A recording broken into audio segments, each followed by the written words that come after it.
Լենինգրադյանը դարձավ Քրքորյանի փողոց Երևանի ավականին այսօրվա նիստում որոշեց առաջարկը հանրապետություն խմբակցությանն էր։ Երևանը նաև նոր պատվավոր քաղաքացիներ ունի՝ գրականագետ Ավիկ Իսահակյանը, նկարիչ Տարոն Մուրադյանը, լրագրող, մանկավարժ Մարկ Գրիգորյանը։ Տարեսկզբին հայտարարված 15-ի փոխարեն արդեն ոչ թե քաղաքային բյուջեից, այլ կառավարության Երևանը ձեռք է բերելու 45 տրոլեյբուս։ Կառավարությունը Երևանի քաղաքապետարանին գումար է հատկացրել 45 տրոլեյբուսների գնման համար։ Առաջին փուլով 35% կանխավճարի համար, հաջորդ փուլով տրամադրելու է մնացածը։ Հարցը երկար քննարկվեց ավականու նիստում, ինչու, ինչպես փոխվեց թիվը։ Օրինակի համար տարվա սկզբին մենք ընդհանրապես ունեցել ենք 100 վերելակի համար նախատեսված բյուջե,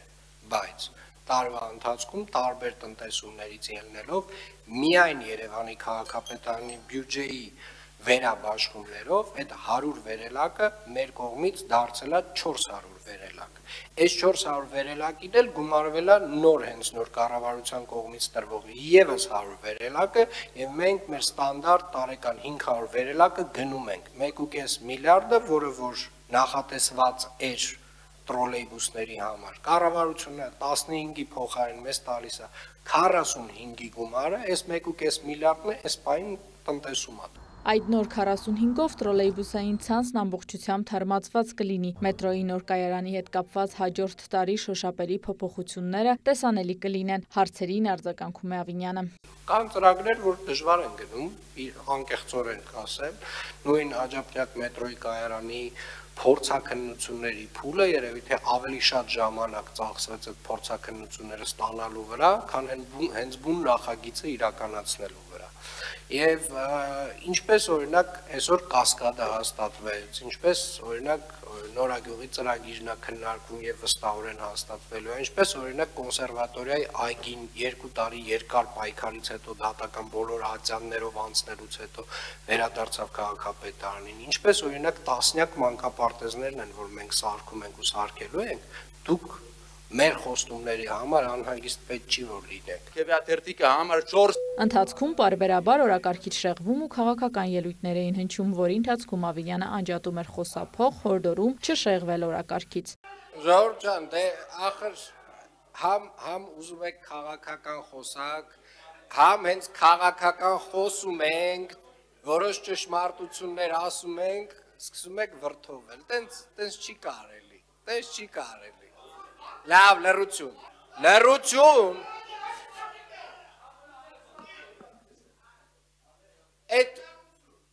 տոները իջացրեցինք։ Օրակարգի հարցերի քննարկմանը հաջորդեց հարց ու պատասխան կենտրոնաբանական այգու բարեկարգումից մինչև Երևանի երգեր ու բակեր։ Երբ որ բակերի հիմնանորոգումը տեղի ունեն, որ դեպքերում էր լինում, որ եթե օրինակի համար ապրիլի 10-ին կնքած պայմանագիրը սեպտեմբերին, հոկտեմբերին դեր ավարտված չի լինում։ Մեկից ավելի մասնակիցների դեպքում, երբ որ լինում է բողոքարկում կամ այլ նմանատիպ դեպքերի հետ կապված։ Բայց ամեն դեպքում, եթե պայմանագրով արդեն իսկ ֆիքսված ժամկետների մասին է, այդտեղ սկսում են գործել տույժեր տուգանքներ։ Առաջարկում է տույժ տուգանքից բացի այլ մեխանիզմ եւս կիրառել, քանի որ այդ ամենից տուժում է նաեւ բնակիչը։ Մի քանի անգամ բարձրացվեց նաև Էրեբունի Երևան տոնակատարությունների համար հատկացված գումարի հարցը։ Նշեցին ծախսվող գումարը անհամաչափ է, ինչու այդքան գումար ծախսել, երբ կան կատարողներ, որ պատրաստ են անվճար երգել։ Սկզբունքորեն ձեզ հետ անհամաձայնություն ունեմ եւ մշակույթի ոլորտը ես չեմ կարծում, որ այն ոլորտներից է, որ Երևանի քաղաքապետարանը կամ որևէ պետական այլ մարմին պետք է վերաբերվի, որ դե կգաք կներեք արտահայտությանս համար ձրի կերկեք կպարեք։ Օրինակ նույն Թաթան, ուզում եմ ասել, որ ինքը գումար չի վերցրել, այսինքն ինքը չի ուզել, բայց անկեղծ ասած ես համարում եմ, որ վճարելը մարդկանց այդ մի օրվա համար, երբ որ իրենք մի քանի 100,000 մարդու ուրախություն են պատկերել, այսինքն մեր 1,200,000-անոց քաղաքին ամբողջ քաղաքը տոնով են լցնում, ինձ թվում է այդ էլ պետք է գնահատել եւ շնորհակալ լինել։ Իրինամ Կրչյան, լուրեր։